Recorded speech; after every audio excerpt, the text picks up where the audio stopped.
These are the two best 4K 240Hz gaming monitors out right now. So the simple question is, which one should you get? On the Samsung QD OLED panel end, we have the Gigabyte FO32U2P. It's the only one using the Samsung panel that has DisplayPort 2.1 capability, making it the best choice out of all of them in my opinion, since it has the best future-proofing for ultra-high bitrate content in the future. And on the WOLED end, we have what I think is probably the better of the two monitors using the LG 4K 240Hz panel, the ASUS PG32UCDP. Now, if you prefer having a good quality built-in speaker in your monitor, the LG option is probably the one you should look at, but this is more suited for gamers. It trades the speakers that the LG has for a supposedly better cooling system, ELMB for motion blur reduction, as well as a anti-flicker mode for better eye comfort. The main differentiator between the two, of course, is that the ROG is capable of dual mode 480Hz.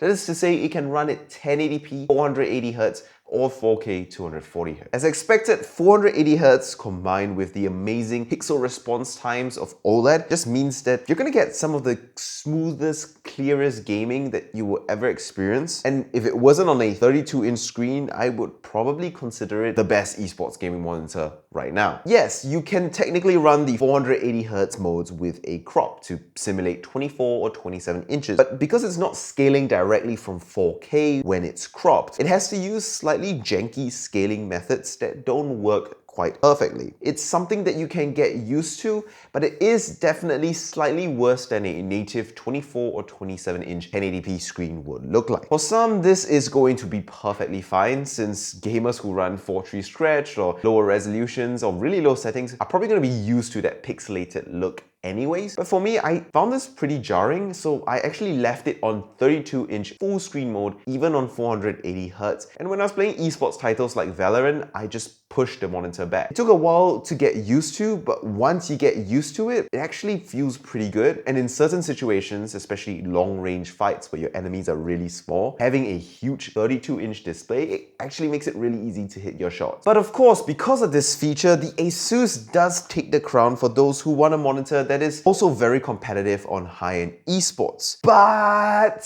it isn't something that I would think is a deal breaker or deal maker for most people. It's really only going to be a relevant feature that enthusiasts or high-level competitors will either care about or notice at all. Frankly, even if both of these monitors could only do 240Hz, because they're OLED, they already are top-level esports gaming experiences, since OLEDs are so crystal clear in motion that you basically have zero motion blur and it just feels amazing. Furthermore, one might actually argue that running at 240Hz on an OLED is actually more than enough for casual to amateur gamers, which is most of the population. And for most gamers with average skill, having the extra sharpness and detail running at 4K or a native resolution cropped, that's also possible on both of these monitors, is actually going to be more beneficial than running at the lower resolution, blurrier 480Hz 1080p. I'm still able to hit some sick shots despite the higher resolution and big size. But apart from 480Hz, ASUS also has ELMB, which essentially is the OLED equivalent to ULMB, DIAC, or backlight strobing you've seen countless times before on LCDs, where the screen basically turns off between each frame to hide blurry transition frames and give your brain the illusion of clearer motion, which is effective. Plus, it has anti-flicker mode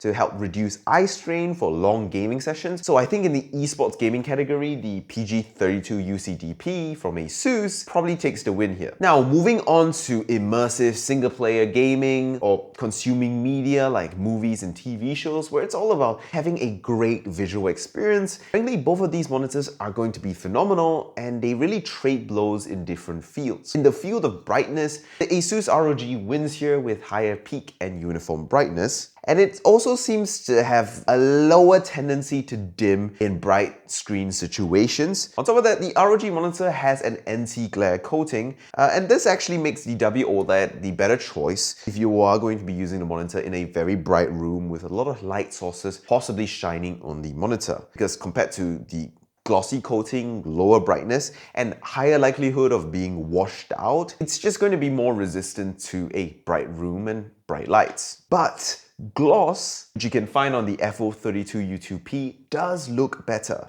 It makes it look more detailed. The image definitely looks sharper, and the contrast definitely feels a little bit more crisp when it's a glossy coating rather than an anti-glare or matte coating. I have to say, I prefer gloss since my curtains are almost always closed. As for colors, it's pretty interesting. Both have excellent coverage of the DCI-P3 color space, both look really exciting, and both can be calibrated to be pretty color accurate for color sensitive work. But for its main purpose, which is media consumption, they have certain distinct differences that I think make both monitors stand out in a unique way. The QD OLED FO32U2P definitely looks more saturated and vibrant straight out of the box. And unless you use software, the Gigabyte just has straight up more vibrant colors with its built-in settings. The white tone of the QD OLED also never seems to be as crisp white as the WOLED can get. There always seems to be a little bit of a warm or bluish hue on it, and it kind of results in games and movies almost having a slightly Instagram filtery artsy look. With calibration and some software tweaks, this is mostly fixable, but straight out of the box, the monitor is definitely tuned more to being a stunning, visually vibrant and exciting experience rather than a lifelike, natural, accurate experience. Whereas the Gigabyte over here looks like a rich fantasy version of life, the ASUS almost feels like a crisper, cleaner,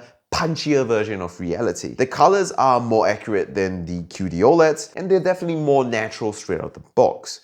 And the whites more neutral to my eye. Overall, it's natural, but it's not boring. It's still very exciting and contrasty and punchy. After all, it's still an OLED, but it never gets quite as vivid or vibrant as the QD OLED, even when cranked. Like when both are cranked to max settings, the QD OLED just has more vibrancy in its default settings. In the HDR world, it's kind of the same story. The QD OLED doesn't get quite as bright, obviously, so it's not as punchy with contrast, but the richness of colors in HDR do make up for it in some way, so it boils down to what you prefer. I think the best way to summarize which monitor is better for what situations is that in games like Cyberpunk or movies like Blade Runner, settings and visuals with a more kind of fantastical vibe detached from reality, the QD OLED situation feels flat out better. Neon lights, deep blues, deep oranges, stunning vibrance and vividness. It's a lot. But in these kind of situations in fantasy world, being a lot is what you want. But in a more realistic setting, such as movies and games with a sense of heightened realism, things like Dune or games like Battlefield, the WOLED really feels like a more apt fit for those situations thanks to its cleaner colors, its more neutral white tone, and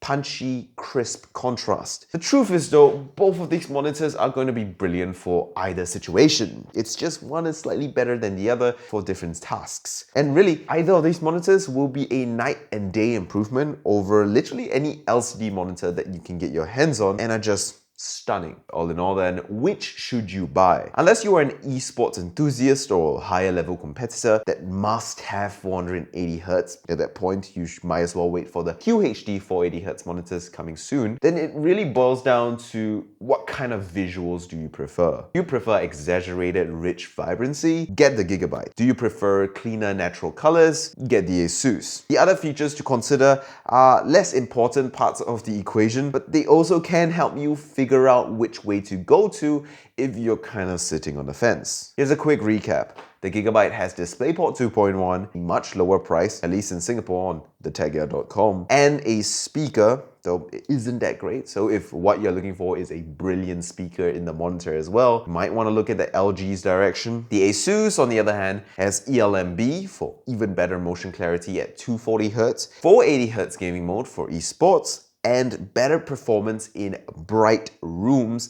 thanks to its anti-glare coating and better overall brightness. So which will you pick? I personally am going to wait for the QHD 480Hz monitors before I pull the trigger on my first ever OLED monitor. Between these two though, I find it very difficult to pick a winner. Both are going to be on the absolute pinnacle of visual enjoyment out of any monitor on the market. Both are just going to blow your world away. So tell me what you would rather get. Thanks for watching. Subscribe if you haven't.